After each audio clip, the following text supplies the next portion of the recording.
And I'm writing a book called Banned in the UK, which I will announce very shortly as available for sale. I'm almost finished with it. I've been killing myself this summer to tell my story because I am innocent and they're guilty. And I'm going to tell my story in my own way.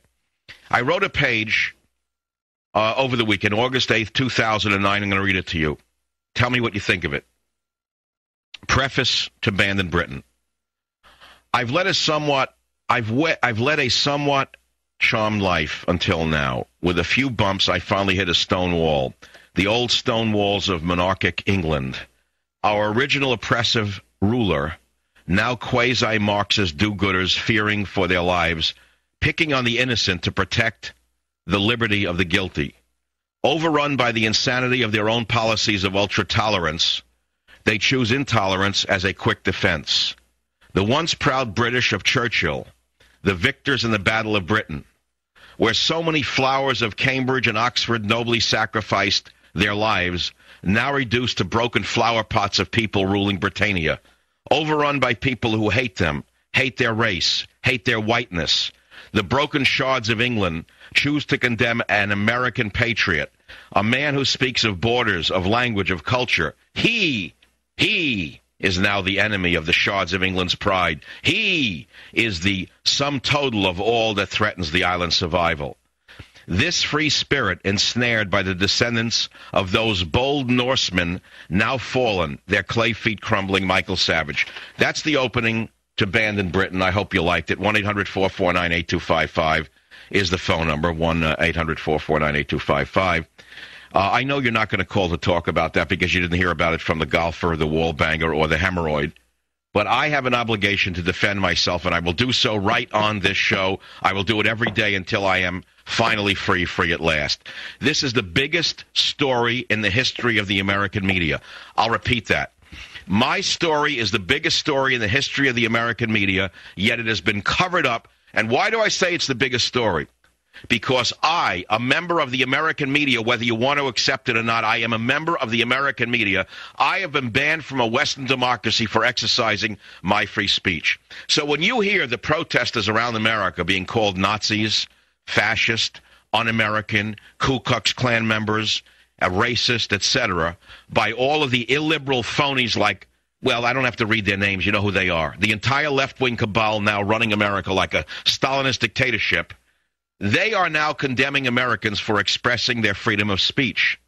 But I, as a member of the American media, have been banned from the not Soviet Union, not from the ex-Nazi government of Adolf Hitler, but from the socialist friends of Barack Hussein Obama. And that's why I warn you that socialism is dangerous for children and other living things.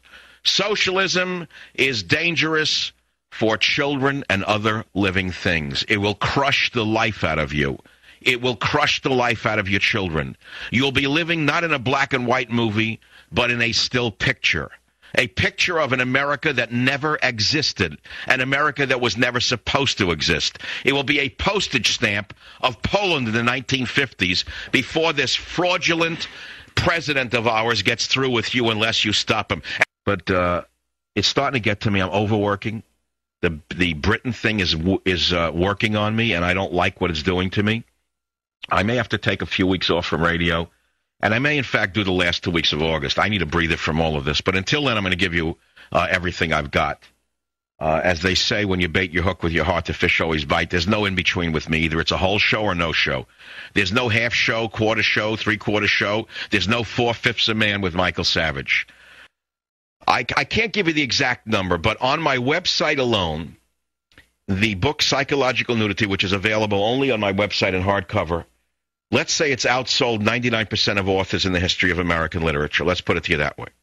And whatever that number may be, and remember, it's not in bookstores, it's not on Amazon. Bookstores are fine, Amazon's fine. It was only available on my website. I want to show you the power of this audience and what readers they are. I can make bestsellers of other people on this show, and they know it. So even liberals who detest me come on the show to get their book promoted or their movies promoted, which is okay.